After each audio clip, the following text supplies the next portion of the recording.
পিতা, হ্যাঁ বলো। মাংসের তরকারিটা না হেভি হয়েছে, হেভি, কিন্তু একটু নুনটা কম। একটু নুনটা দেবে? কি নুন কম হয়েছে? ঘটা করে বলার কি দরকার ছিল? নিয়ে এসেই তো খেতে পারতে।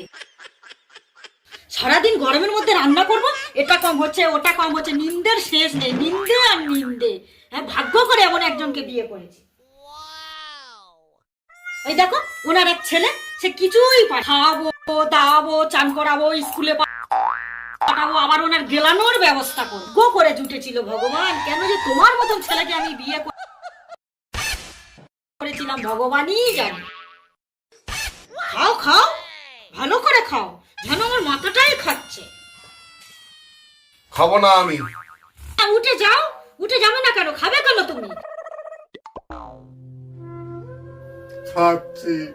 হ্যাঁ খাও, আরামে খাও।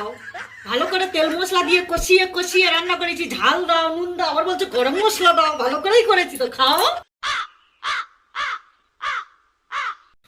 আরো বলো, বলো না, আরো বলো। খাও, চললাম বাপের বাড়ি।